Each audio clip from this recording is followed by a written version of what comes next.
Hi everyone, ನಾನು ನಿಮ್ಮ ಸಂದರ್ಶಿನಿ ಸ್ವಾಮಿ. ಸಹಚರಿ ಇಲ್ಲದ ಬದುಕು ಕಥೆಯ ಮುಂದುವರೆದ ಭಾಗ.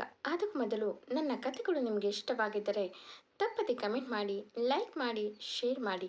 ಹಾಗೆ ನನ್ನ ಚಾನಲ್ಗೆ ಹೊಸಬರಿದ್ದರೆ ಸಬ್ಸ್ಕ್ರೈಬ್ ಆಗಿ ಪಕ್ಕದಲ್ಲಿರುವ ಬೆಲ್ಲೈಕನ್ನ ಕ್ಲಿಕ್ ಮಾಡಿ. ಇದರಿಂದ ನನ್ನೆಲ್ಲ ಕಥೆಗಳ ನೋಟಿಫಿಕೇಷನ್ ನಿಮಗೆ ಸಿಗುತ್ತೆ. ಸೊ ಬನ್ನಿ, ಕಥೆಯ ಮುಂದುವರಿದ ಭಾಗನ ನೋಡೋಣ. Episode second. ಇಂದಿನ ಸಂಚಿಕೆಯಲ್ಲಿ ನೈಟ್ ಡ್ಯೂಟಿ ಸ್ಟಾಫ್ಸ್ ಬ್ಲಾಂಕೆಟ್ ತಂದಿರೋದು ನೋಡಿದ ಸ್ಪೆಷಲ್ ಆಫೀಸರ್ ಉಪ್ಪು ಗಂಟಿಗೆ ನೈಟ್ ಡ್ಯೂಟಿ ಸ್ಟಾಫ್ಸ್ ಅಲರ್ಟ್ ಆಗಿರಬೇಕು ಇನ್ನು ಮುಂದೆ ಎಂದು ಕತ್ತಾಡಿಸಿ ಒಮ್ಮೆ ಅಲ್ಲಿದ್ದ ಡ್ಯೂಟಿನಲ್ಲಿ ಇದ್ದವರನ್ನ ಗುರಾಯಿಸಿ ನೋಡಿ, ನನಗೆ ಶಿಸ್ತು ತುಂಬ ಇಂಪಾರ್ಟೆಂಟ್, ಸೊ ಇದನ್ನೆಲ್ಲ ಚೇಂಜ್ ಮಾಡ್ಕೊಳ್ಳಿ ಎಂದು ಖಾರವಾಗಿ ಹೇಳಿ ಹೊರ ನಡೆದರು. ಮುಂದೆ ವಿರಾಟ್ಗೆ ರಾತ್ರಿ ಪೂರ್ತಿ ನಿದ್ದೆ ಇಲ್ಲ. ತನ್ನ ಮಗಳೆಲ್ಲಿದ್ದಾಳೆ ಅನ್ನೋದು ಗೊತ್ತಿಲ್ಲ. ತಾನು ಕಳಿಸಿದ ಜನರಿಂದ ಯಾವ ಪಾಸಿಟಿವ್ ಉತ್ತರವೂ ಬರಲಿಲ್ಲ. ನವೀನ್ ಕೂಡ ಜೊತೆಯಾಗಿ ಏನೂ ಆಗಲ್ಲ, ಬೆಳಿಗ್ಗೆನೆ ಪೊಲೀಸ್ ಸ್ಟೇಷನ್ಗೆ ಹೋಗೋಣ ಬಿಡು ಎಂದು ಸಮಾಧಾನ ಮಾಡ್ದ.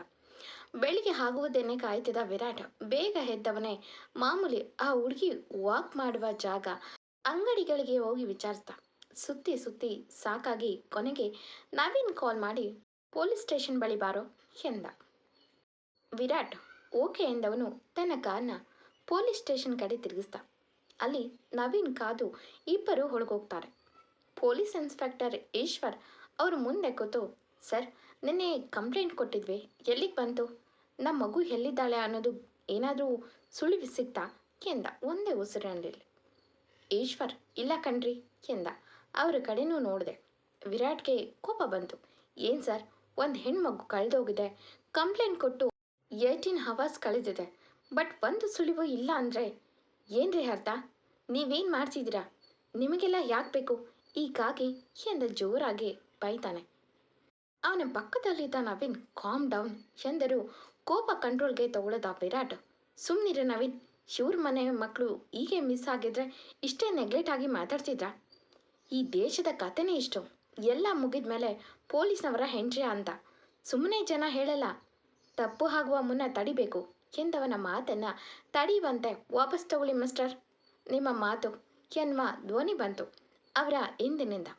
ನವೀನ್ ಆ ವಾಯ್ಸ್ ಬಂದ ಕಡೆ ನೋಡಿ ಸುಮ್ಮನೆ ನಿಂತ. ವಿರಾಟ್ ಏನ್ರಿ ಇರೋದೇ ಹೇಳ್ತಿರೋದು ಎಂದು ಕೋಪದಲ್ಲೇ ಹಿಂದೆ ತಿರುಗ್ದ. ಆದರೆ ಅವನ ಮುಂದೆ ಇದ್ದವರನ್ನು ನೋಡಿ ಅವನ ಬಾಯಿಂದ ಒಂದು ಮಾತು ಹೊರಗೆ ಬಾರದೆ ಸುಮ್ಮನೆ ನಿಂತ. ಅಲ್ಲಿಗೆ ಬಂದ ಆ ಆಫೀಸರ್, ಏನ್ರಿ ಈಶ್ವರ್, ಏನು ಕೇಸ್ ಇವ್ರದು ಎಂದು ಟೇಬಲ್ ಬಳಿ ಕೂತು ಹೇಳಿದರು. ಈಶ್ವರ್, ಮೇಡಮ್ ಅದು ನೆನ್ನೆ ಸ್ಕೂಲ್ನಿಂದ ಬರುವಾಗ ಹುಡುಗಿ ಮಿಸ್ಸಿಂಗ್, ನಾವು ಅಲ್ಲೆಲ್ಲ ಹುಡುಕ್ಸಿದ್ವಿ, ಬಟ್ ಯಾವ ಕ್ಲೂ ಸಿಕ್ಕಿಲ್ಲ ಎಂದರು. ಒಮ್ಮೆ ಕಣ್ಣಲ್ಲೇ ಗುರಾಯಿಸಿ ಕೇಶಿಟ್ ತೊಗೊಂಡು ಬನ್ನಿರಿ ಎಂದರು. ಆ ಕೇಶಿಟ್ ಪಡೆದು ತುಂಬ ಡೀಟೇಲ್ ಆಗಿ ನೋಡುತ್ತಾ ಓಕೆ ಎಂದು ಒಂದು ಕಪ್ ಟೀ ಎಂದು ಮಿಸ್ಟರ್ ಬನ್ನಿರಿ ನಿಮ್ಮ ಡೀಟೇಲ್ ಹೇಳಿ ಎಂದು ತನ್ನ ಚೇಂಬರ್ಗೆ ಹೋಗ್ತಾರೆ. ಅಲ್ಲೇ ಇದ್ದ ಈಶ್ವರ್ ಹೋಗಿ ಮೇಡಮ್ ಬಳಿ ಡೀಟೇಲ್ ಆಗಿ ಹೇಳಿ ಎಂದಾಗಲೇ ನವೀನ್ ಮತ್ತು ವಿರಾಟ್ ಎಚ್ಚೆತ್ತಿತು. ನವೀನ್ ತುಸು ಕನ್ಫ್ಯೂಸ್ನಲ್ಲೇ ಹೇ ವಿರಾಟ್ ಇವರು ಎಂದರೆ ವಿರಾಟ್ ಹುಬ್ಬು ಗಂಟಿಗೆ ನಾನು ಬರಲ್ಲ ಚಂದ. ನವೀನ್ ಹೇ ಹಠ ಮಾಡಬೇಡ ಬಾ ಎಂದು ಕೈ ಹಿಡಿದು ಮೇಡಮ್ ಎಂದು ಹೊಳ್ಗೋದ. ಬನ್ನಿ ಕೂತ್ಕೊಳ್ಳಿ ಎಂದು ಚೇರ್ ಕಡೆ ಕೈ ತೋರಿಸಿದ ಆಫೀಸರ್ ಟೇಬಲ್ ಮೇಲೆ ಇದ್ದ ನಾಮಫಲಕದ ಬೋರ್ಡ್ನಲ್ಲಿ IPS ಶ್ರೀನಿಕಾ ಎಂದಿತ್ತು. ಇಬ್ಬರು ಮುಖ ನೋಡಿಕೊಂಡು ಕೂತರು. ಆ ಆಫೀಸರ್ ಯಾರಿಗೋ ಕಾಲ್ ಮಾಡಿ ಸುತ್ತ ಎಲ್ಲಿ CCTV ಇದೆ ಅನ್ನೋದನ್ನು ತಿಳಿಸಿ ಎಂದು ಫೋನ್ ಇಟ್ಟು, ಬೈ ದ ವೇ ನಿಮಗೆ ಯಾರ ಮೇಲಾದರೂ ಅನುಮಾನ ಇದೆಯಾ ಎಂದರು. ನವೀನ್ ಆ ಥರ ಏನೂ ಇಲ್ಲ ಮೇಡಮ್ ಎಂದರೆ ವಿರಾಟ್ ಬಾಯಿಂದ ಒಂದು ಮಾತು ಬರ್ತಿಲ್ಲ. ಮುಖ ಗಂಟಿಕಿನ ಕೂತಿದ್ದಾನೆ. ಕಪ್ ಹಿಡಿದು ಟೀ ಸಿಪ್ ಮಾಡುತ್ತಾ ತನ್ನ ಮುಂದೆ ಇದ್ದ ಸಿಸ್ಟಮ್ನಲ್ಲಿ CCTVಗಳ ಪರಿಶೀಲನೆ ಮಾಡುತ್ತಾ ಸ್ಕೂಲ್ ಟೀಚರ್ಸ್ ಏನು ಹೇಳ್ತಾರೆ ಎಂದರು. ನವೀನ್ ವಿರಾಟ್ ಕಡೆ ನೋಡಿ ಏನು ಹೇಳಿದ್ರು ಎಂದು ವಿರಾಟ್ನ ಕೇಳ್ದ. ವಿರಾಟ್ ಸುಮ್ಮನಿದ್ದಿದ್ದನ್ನು ನೋಡಿದ ಆ ಆಫೀಸರ್, ಅಲೋ ಮಿಸ್ಟರ್, ಡೀಟೇಲ್ಸ್ ಇಲ್ಲದೆ ಯಾವ ಕೇಸ್ ಕೂಡ ಮೂವ್ ಆಗಲ್ಲ. ನಿಮ್ಮ ಮಗಳು ನಿಮಗೆ ಬೇಗ ಸಿಗಬೇಕು ಅಂದರೆ ನೀವು ಬಾಯಿ ಬಿಡಲೇಬೇಕು ಎಂದು, ಅದರಲ್ಲೂ ಇಲ್ಲಿ CCTVನಲ್ಲಿ ಹುಡುಗಿ ನಿಂತಿರೋದು ಬಿಟ್ಟರೆ ಮುಂದೇನು ಕಾಣೋದಿಲ್ಲ ಎಂದರು. ವಿರಾಟ್ ವೇಟ್ ಮಾಡುತ್ತಾ ನಿಂತಿರೋದು ನೋಡಿದ್ರಂತೆ ಎಂದ. ಅವನ ಮಾತಲ್ಲಿ ರೆಸ್ಪೆಕ್ಟ್ ಇಲ್ಲದನ್ನು ನೋಡಿದ ಆಫೀಸರ್, ಏನೋ ಕೇಳಿಲ್ಲ ಎಂದರು ಹುಬ್ಬು ಗಂಟೆಗೆ. ವಿರಾಟ್ ಮತ್ತೊಮ್ಮೆ ಸೇಮ್ ರಿಪೀಟ್ ಮಾಡಿದ್ರು. ಮೇಡಮ್ ಎನ್ನಲಿಲ್ಲ. ಮತ್ತೊಮ್ಮೆ ಗೊತ್ತಾಗಿಲ್ಲ. ಸರಿಯಾಗಿ ಹೇಳಿ ಎಂದರು ಆಫೀಸರ್. ವಿರಾಟ್ ಕೋಪದಲ್ಲಿ ನಿಮ್ಗೇನು ಕಿವಿ ಕೇಳಿಸಲ್ವಾ ಎಂದಿದ್ದು ಕೇಳಿ ಶ್ give respect and take respect ಎಂದು ನಿಮ್ಮಂಥ ದೊಡ್ಡವರ ಪ್ರಾಬ್ಲಮ್ ಇಷ್ಟೇ.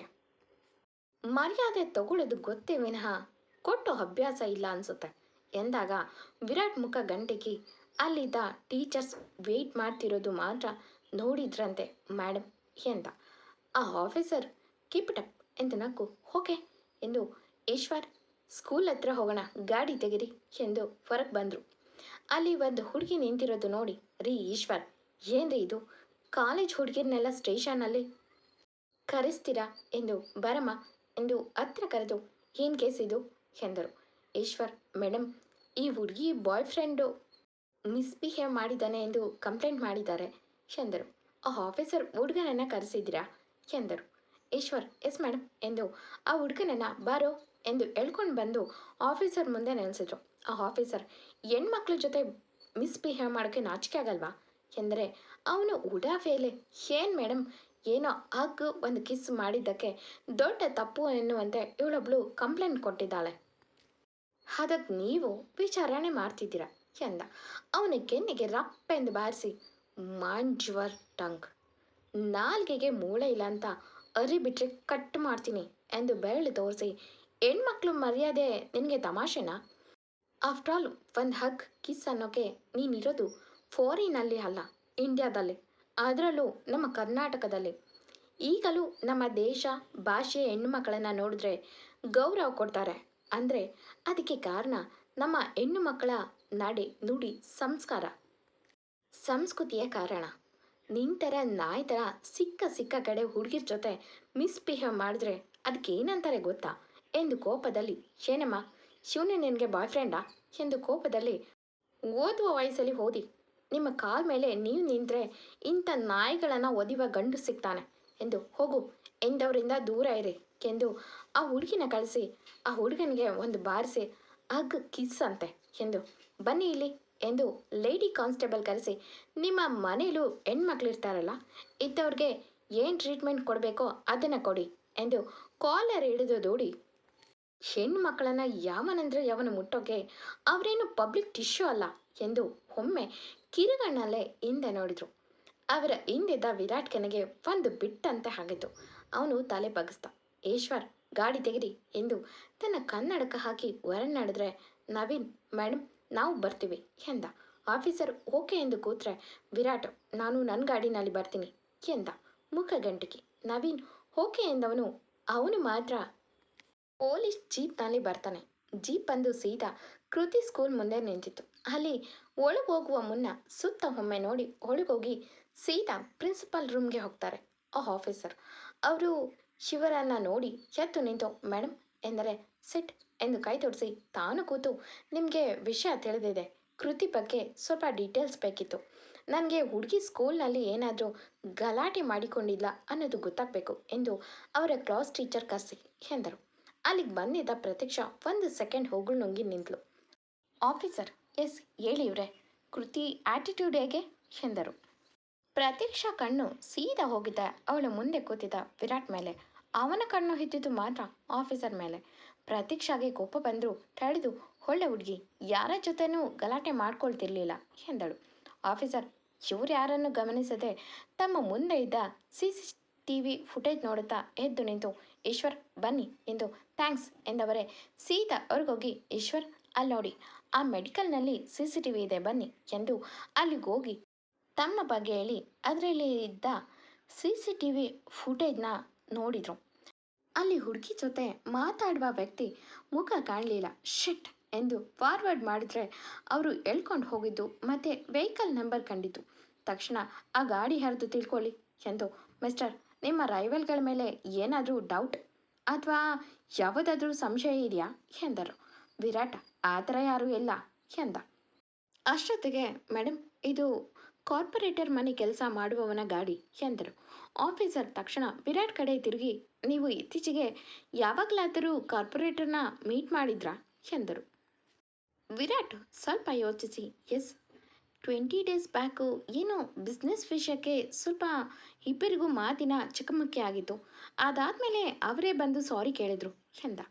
ಆ ಆಫೀಸರ್ ವಿರಾಟ್ ಮಾತು ಕೇಳಿ ಹಣೆ ಉಜ್ಜಿ ಓಕೆ ಎಂದು ಈಶ್ವರ್ ಈ ಗಾಡಿ ಎಲ್ಲೆಲ್ಲಿ CCTVನಲ್ಲಿ ರಿಜಿಸ್ಟರ್ ಆಗಿದೆ ಅಂತ ತಿಳ್ಕೊಳ್ಳಿ ಎಂದರು. ಅಲ್ಲೇ ನಿಂತೆ ಟ್ರಾಫಿಕ್ ಕಂಟ್ರೋಲಿಂಗ್ ರೂಮ್ಗೆ ಕಾಲ್ ಮಾಡಿ ನಂಬರ್ ಕೊಟ್ಟು ಕೇಳಿದರು. ಈಶ್ವರ್ ಮೇಡಮ್, ಇದು ಲಾಸ್ಟ್ ಹೋಗಿರೋದು ಬೈಪಾಸ್ ಅಂಡರ್ ಪಾಸ್ ಕಡೆ. ಅದಾದಮೇಲೆ ಆ ಗಾಡಿ ಎಲ್ಲೂ ಕಾಣಿಸ್ಕೊಂಡಿಲ್ಲ ಎಂದರು. ಆಫೀಸರ್ ಲೆಟ್ಸ್ ಗೋ ಎಂದು ಗಾಡಿ ಹತ್ತಿದ್ರು. ವಿರಾಟ್ ನಾನು ಬರ್ತೀನಿ ಎಂದು ಅವನ ಕಾರ್ನಲ್ಲೇ ಹಿಂಬಾಲಿಸ್ದ. ಅವನ ಜೊತೆ ಇದ್ದ ಹುಡುಗರಿಗೆ ಅಲ್ಲಿಗೆ ಬರೋ ಕೇಳಿ ಅಲ್ಲಿ ಸುತ್ತ ಯಾವುದಾದ್ರೂ ಮನೆ ಗೆಸ್ಟ್ ಹೌಸ್ ಇದೆಯಾ ನೋಡಿ ತಿಳಿಸಿ ಎಂದ. ಇನ್ಸ್ಪೆಕ್ಟರ್ ಬಳಿ ಅಲ್ಲಿ ಯಾವುದಾದ್ರೂ ಕಾರ್ಪೊರೇಟರ್ಗೆ ಸಂಬಂಧಿಸಿದ ವ್ಯಕ್ತಿ ಮನೆ ಶೆಡ್ ಏನಾದರೂ ಇದೆಯಾ ತಿಳ್ಕೊಳ್ಳಿ ಎಂದರು ಆಫೀಸರ್. ಶ್ರೀನಿಕಾಗೂ ವಿರಾಟ್ಗೂ ಸಂಬಂಧ ಇದೆಯಾ ಮುಂದೆ ತಿಳ್ಕೊಳ್ಳೋಣ ಎಂದಿನಂತೆ ಈ ಕತೆ ಮುಂದುವರಿಯುವುದು. ಈ ಕತೆ ನಿಮಗೆ ಇಷ್ಟವಾಗಿದ್ದರೆ ತಪ್ಪದೆ ಕಮೆಂಟ್ ಮಾಡಿ, ಲೈಕ್ ಮಾಡಿ, ಶೇರ್ ಮಾಡಿ. Thank you for watching.